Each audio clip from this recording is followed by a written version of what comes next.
Muy buenas tardes, hermanos. Les habla el pastor Carlos Chávez de la Iglesia Cristiana Esperanza Divina, trayéndoles el estudio esta tarde a todos ustedes, mis hermanos queridos, esperando de que se encuentren bien, de salud, en unión de todos sus seres queridos. En esta tarde, pues vamos a traer la continuación del capítulo 6 de Éxodo y también vamos a ver la genealogía o la lista de ascendientes de Israel y donde también se renueva la misión encomendada a Moisés en esos momentos. Amén. Pero antes de empezar, hermanos, vamos a ponernos en las manos del Señor para que sea Él, por medio de su palabra, que nos revele, que nos enseñe lo que Él tiene que enseñarnos el día de hoy por medio de esta su palabra, de este estudio que el Señor nos ha dejado en su palabra para que todos nosotros podamos vivir en ella. Así que, hermanos, vamos a inclinar nuestro rostro y vamos a ponernos en las manos del Señor. Amén. Padre Santo Todopoderoso, he aquí, Señor, venimos ante ti esta tarde. Primeramente, Señor, dándote la gloria y la honra a ti por ser nuestro Dios, porque tú, Señor, eres nuestro Dios a quien nosotros podemos confiar, a quien nosotros podemos venir en todo momento. Cuando nosotros a veces no sabemos qué hacer, Señor, tú estás ahí, dándonos, Señor, la sabiduría para que nosotros podamos tomar las decisiones correctas, Padre. Señor, gracias te doy por todo lo que tú nos das diariamente. Muchas veces nosotros no lo miramos, pero Señor, tus bendiciones son diarias. Gracias te doy, Padre Santo Rey, por toda nuestra vida, la vida de mis hijos, de mi familia, Señor, de mi esposa, de todos, Padre. Gracias, Señor, porque pudimos abrir nuestros ojos. Señor, muchas veces nosotros pensamos que todo lo que tenemos es porque nosotros hemos luchado para poder obtener todo lo que tenemos. Pero, Señor, nos olvidamos que si tú, Señor, no nos das las fuerzas, no nos das la salud, nosotros no podríamos, Señor, lograr lo que nosotros logramos. Gracias a tu amor, gracias a todo lo que tú haces en nuestras vidas, es que nosotros podemos tener, Señor, lo que nosotros tenemos. Gracias te doy, Señor, y en este momento te pido, Padre Santo Dios, que por medio de tu Espíritu, Señor, tú reveles lo que tienes que revelar a cada uno de nosotros el día de hoy.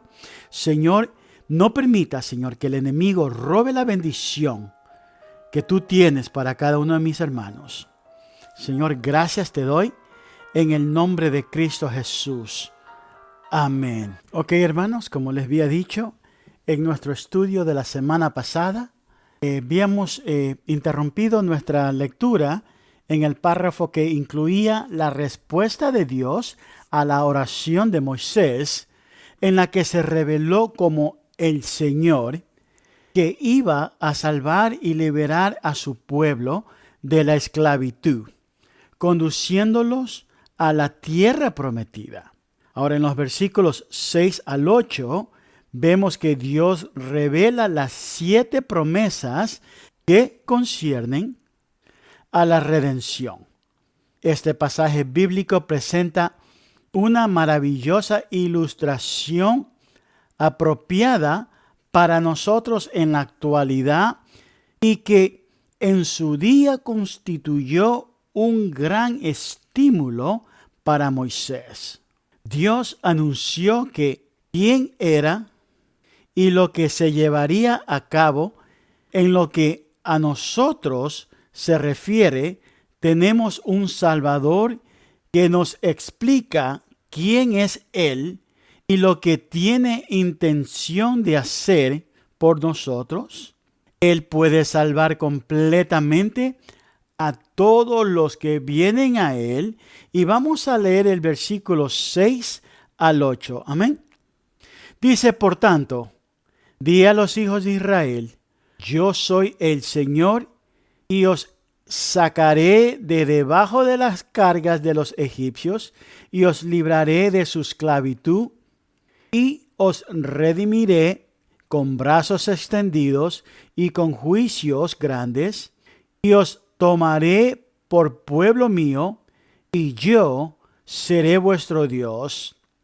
Y sabréis que yo soy el Señor vuestro Dios, que os sacó de debajo de las cargas de los egipcios, y os traeré a la tierra que juré dar a Abraham, a Isaac y a Jacob, y os la daré por heredad. Yo soy el Señor. Ahora, aquí nos está diciendo 7 promesas de la redención, y estas son, hermanos, primeramente dice: yo os sacaré de los duros trabajos de los egipcios. Segundo, dice: yo os libraré de la esclavitud. Tercero, yo os redimiré con brazos extendidos y con poder. Cuarto, yo os consideraré como mi pueblo.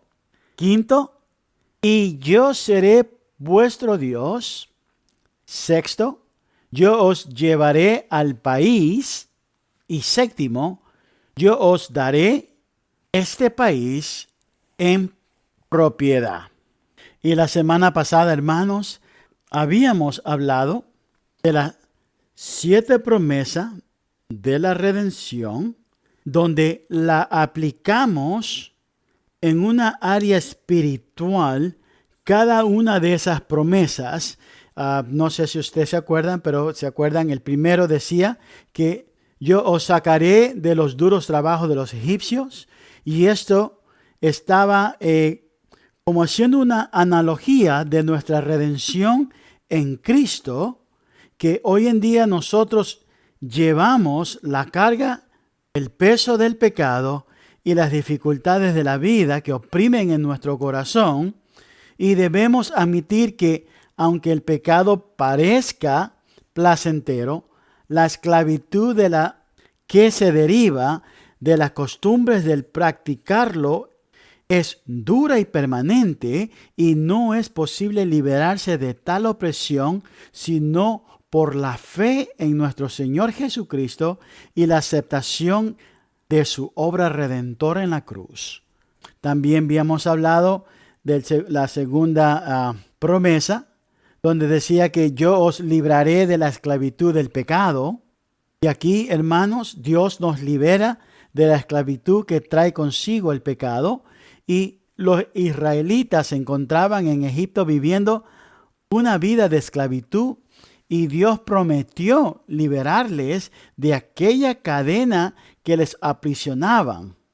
Asimismo, la esclavitud, hermanos, constituye una condición de la cual nadie puede liberarse por sí mismo. Es necesaria una intervención externa. Cuando estaba vigente la esclavitud, había que pagar cierta suma de dinero como rescate para obtener esa libertad. Ahora tenemos a nuestro Señor Jesucristo, que fue establecido por Dios para liberar a todo aquel que en Él crea.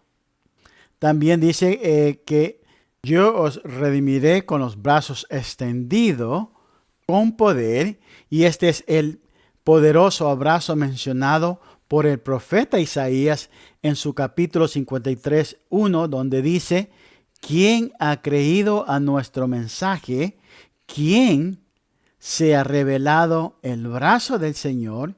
Yo no sé a quiénes están siendo revelados, pero tengo la seguridad de que en la actualidad Dios está realizando la obra de la redención en los corazones y vida de hombres y mujeres hoy en día, y cada uno de nosotros necesitamos un Salvador para nuestros pecados, porque ante Él estamos corrompidos ante sus ojos, pero Él nos amó de tal manera que murió por nosotros para que podamos ser salvos, y si Él estuvo dispuesto a hacer tal sacrificio por nosotros, debemos estar dispuestos a acudir al Señor como pecadores que somos. Si nosotros depositamos nuestra fe en Él y en la obra de nuestro Señor Jesucristo a favor nuestro, seremos nosotros salvos, hermanos. Dios tiene un gran plan de salvación, pero tenemos que acudir a Él primero y entonces Él nos salvará con su poder. Amén. También habíamos hablado que el cuarto dice, yo os consideraré mi pueblo.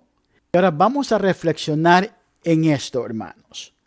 Primeramente, Él nos sacó del fango y la suciedad del pecado y nos convirtió en hijos suyos. Y esto es por la fe en nuestro Señor Jesucristo. Él no nos va a salvar para después, hermanos, apartarse y dejarnos solos. Él realmente quiere ser nuestro Dios. Si realmente has sido salvado, entonces no continuaremos viviendo como que si Dios no existiese. Y si usted ha confiado en nuestro Señor Jesucristo como su Señor y Salvador, entonces con esta experiencia, hermanos, usted tendría una vida transformadora. Amén. El quinto dice, yo seré vuestro Dios. Por consiguiente, Él ha escogido tener creyentes en Cristo antes de la fundación del mundo. En la eternidad pasada, su plan de redención surgió del propósito sabio de Dios. Él no tiene que esforzarse para amar a los suyos, a pesar de los fracasos que nosotros hacemos, hermanos. Dios nos ama a cada uno de nosotros y ese amor forma parte de su naturaleza y por eso Él quiere ser nuestro Dios. El sexto dice, yo os llevaré al país. La tierra era Canaán. Había sido prometida a Abraham, a Isaac y a Jacob. Ahora, Canaán no es una figura del cielo, sino de la vida cristiana.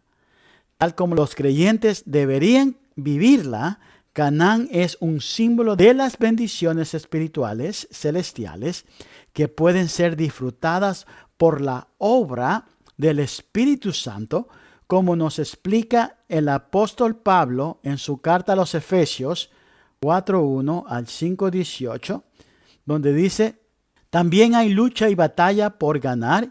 A veces los creyentes viven como si se hubiesen declarado en quiebra, en un estado de derrota, como si aún estuviesen en un desierto, como lo estarían los israelitas en esos momentos. Y nunca comienzan a disfrutar de las riquezas de la gracia y la misericordia de nuestro Dios. Amén. Y el séptimo es donde dice, yo os daré este país en propiedad. En su carta a los Romanos 5, el apóstol Pablo dejó claro que hemos sido declarados justos por la fe y tenemos paz con Dios por medio de nuestro Señor Jesucristo, por quien tenemos acceso a Dios. Por eso podemos tener alegría en medio de las dificultades. Se nos ha dado el Espíritu Santo que habita en nosotros y el amor de Dios que se ha hecho realidad en nuestras vidas. Hemos sido liberados de la condena futura. Y hermanos, si la salvación de la que se nos habla no ha transformado su vida o lo ha rescatado de donde usted está, entonces, ¿qué clase de salvación puede ser esta? Estos versículos nos hablan de nuestra herencia e ilustran nuestra salvación. Amén. Ahora vamos a leer el versículo 9 al 13. De esta manera habló Moisés a los hijos de Israel, pero ellos no escucharon a Moisés a causa del desaliento y de la dura servidumbre. Entonces habló el Señor a Moisés diciendo, ve, habla a Faraón, rey de Egipto, para que deje salir a los hijos de Israel de su tierra. Pero Moisés habló delante del Señor diciendo, he aquí, los hijos de Israel no me han escuchado. ¿Cómo pues me escuchará Faraón siendo yo torpe de palabra.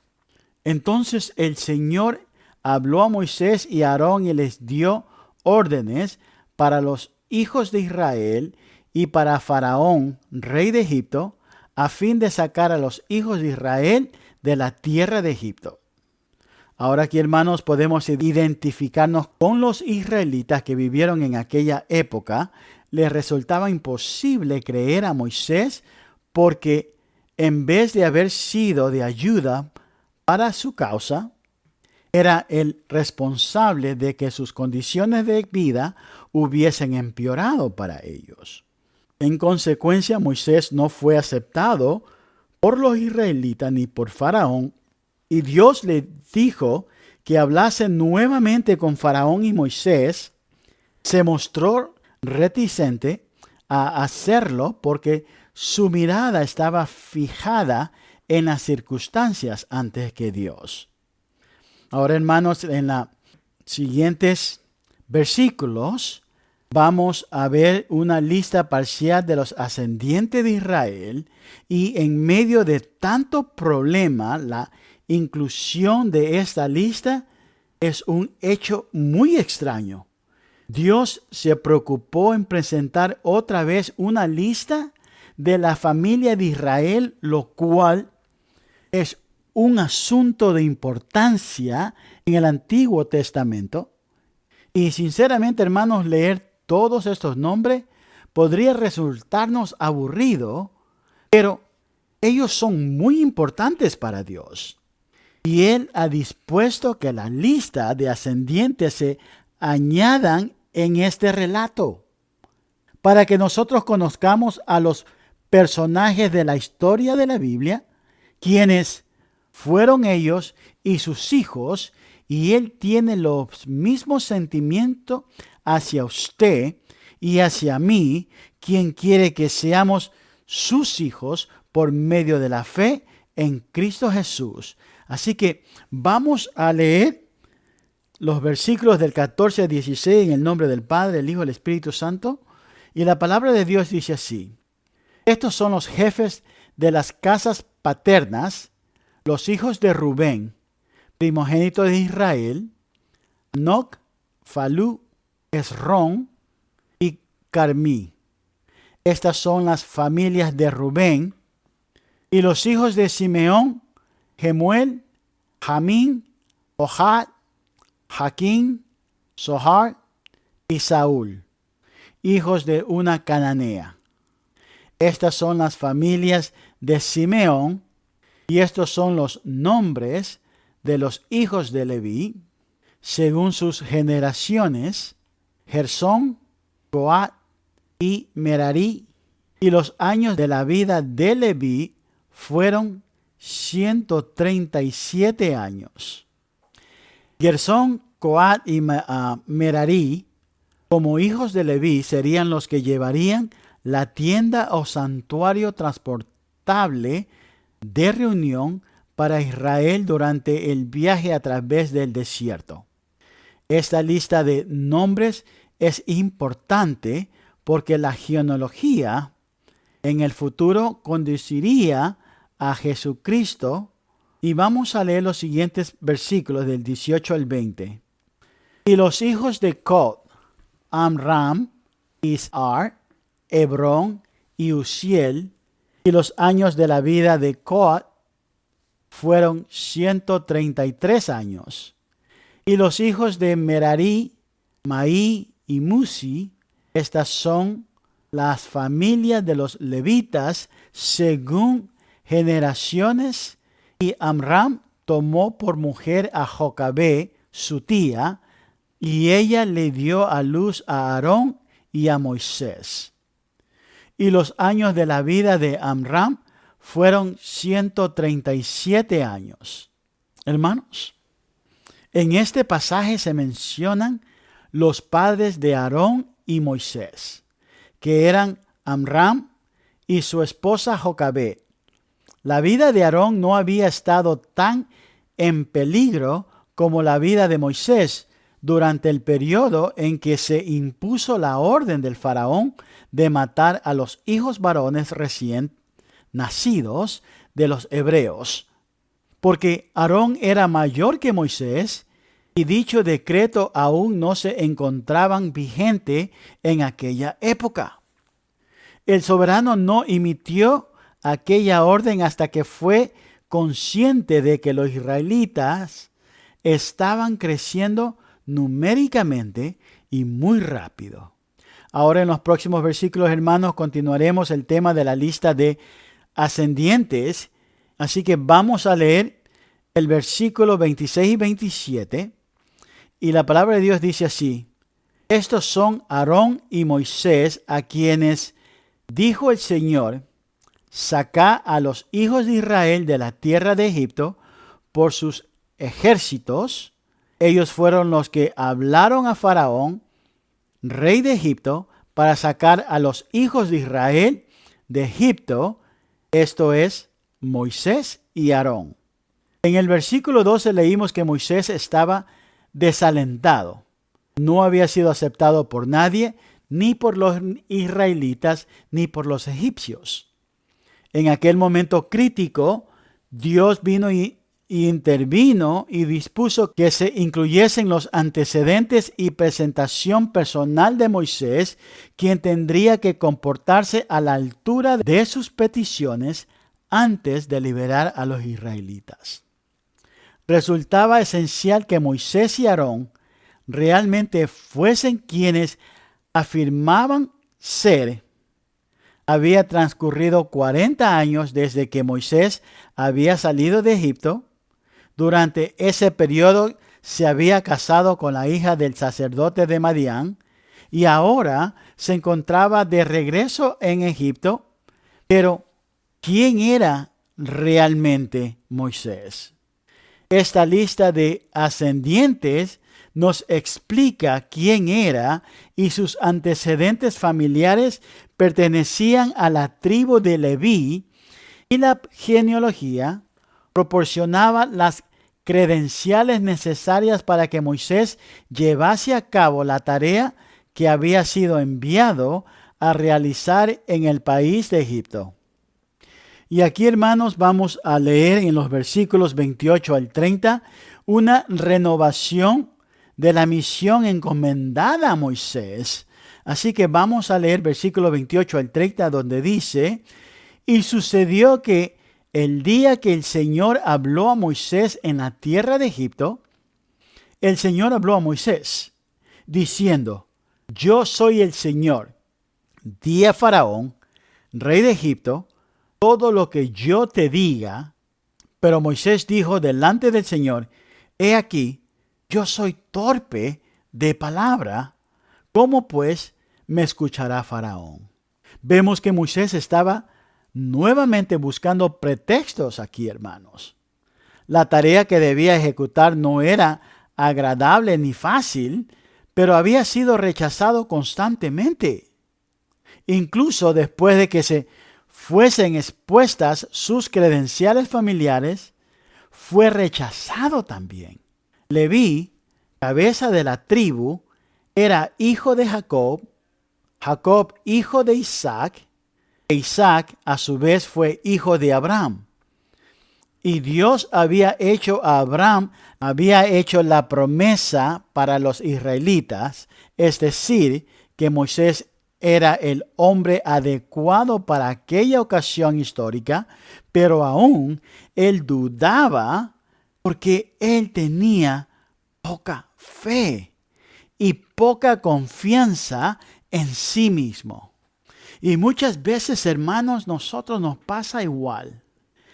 La palabra de Dios dice que Él ya nos ha dado todo poder y toda autoridad, pero nuestra falta de fe nos hace temblar, nos hace dudar y no hacemos lo que el Señor nos ha dicho que nosotros ya tenemos. Y muchas veces nosotros estamos batallando con nuestros problemas, con nuestras enfermedades, con nuestras circunstancias, buscando de aquí y allá a ver quién nos puede ayudar, quién puede orar por nosotros. Cuando la palabra dice que ya Él nos dio todo poder y toda autoridad para que nosotros podamos decir a esta montaña, muévete, y esa montaña se debe de mover. Pero para eso se necesita la fe. Sin fe, la palabra dice, es muerta. Si no tiene fe, todo lo demás es inútil. Y por eso que el Señor nos dice que aunque sea tengamos la fe como un granito de mostaza. Y usted ha visto cómo es el granito de mostaza, bien chiquito, hermanos.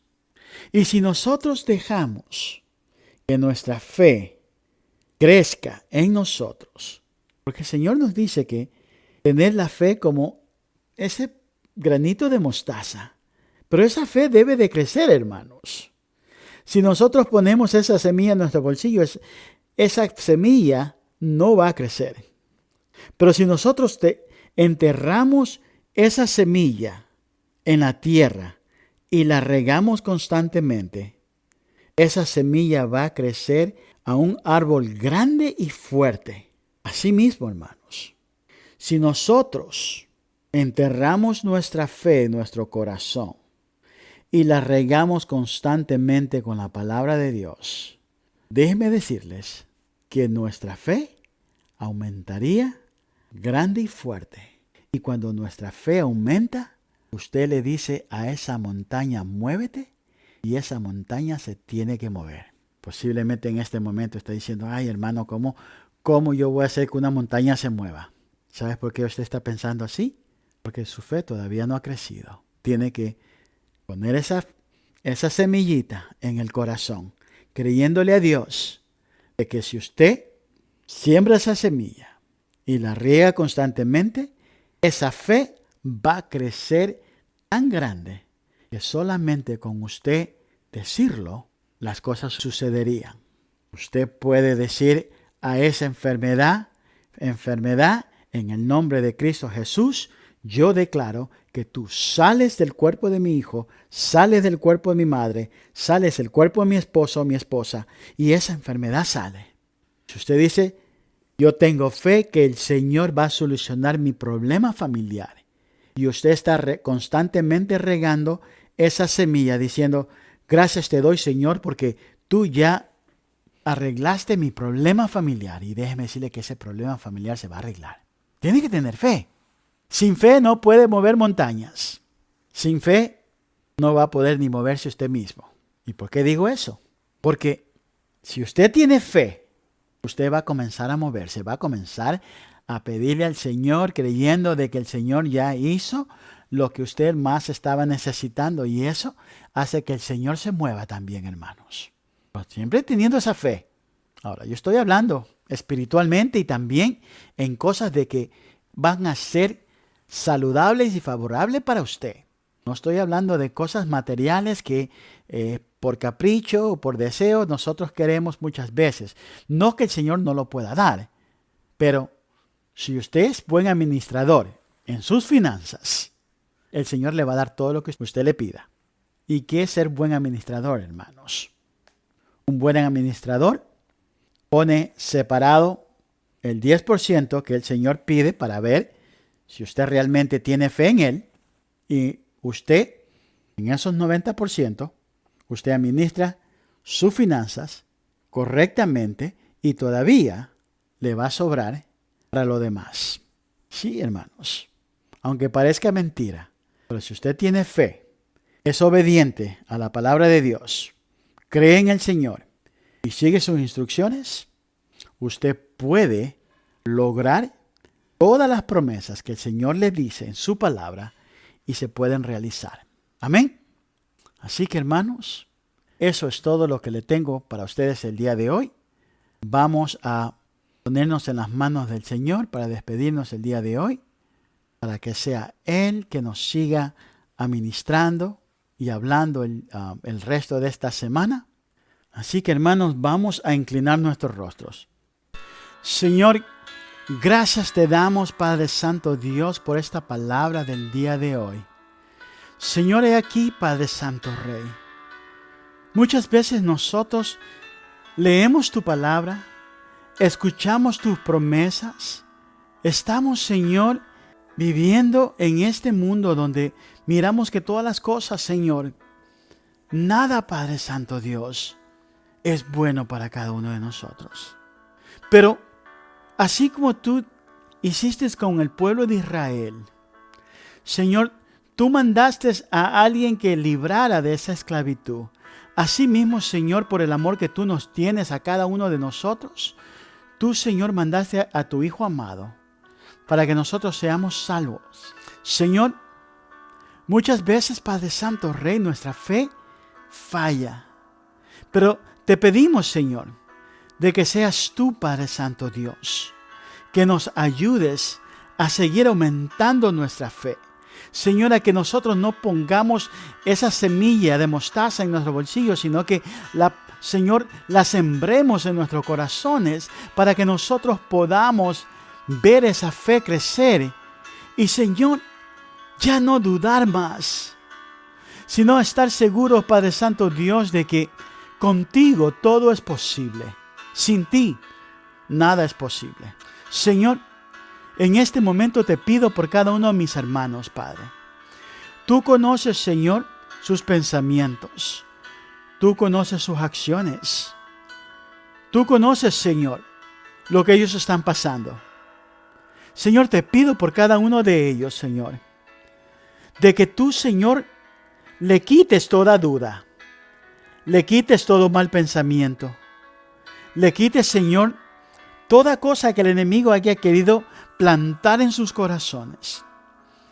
Y te pido, Señor, que tú los saques de esos corazones y los lleves a los lugares más secos. Te pido, Padre Santo Dios, de que sea tú, Señor, que viva en el corazón de cada uno de ellos. Y Señor, y que siempre estén constantemente regándolo con tu palabra, Señor, para que esa fe siga creciendo, para que ellos puedan, Señor, disfrutar de todas las bendiciones que tú tienes para cada uno de tus hijos. Señor, en este momento te pido, Padre Santo Dios, por todo lo que tú, Señor, tienes para cada uno de ellos, Padre Santo Dios, que seas tú, Padre Santo Rey, dándonos, Señor, esa fuerza y ese poder, Señor. Gracias te doy, Padre Santo Rey, en el nombre de Cristo Jesús. Te pido, Padre Santo Rey, que en el resto de esta semana que ya hemos empezado, Señor, de que tú guardes y cuides a cada uno de mis hermanos. Y, Señor, los prepares, Señor, para el servicio de este domingo, Señor. Que seas tú, Señor, poniéndolo en sus corazones y se preparen, Señor, para venir a recibir lo que tú tienes para cada uno de ellos. Gracias te doy, Señor, en el nombre de Cristo Jesús. Y el pueblo de Dios dice: amén. Aleluya.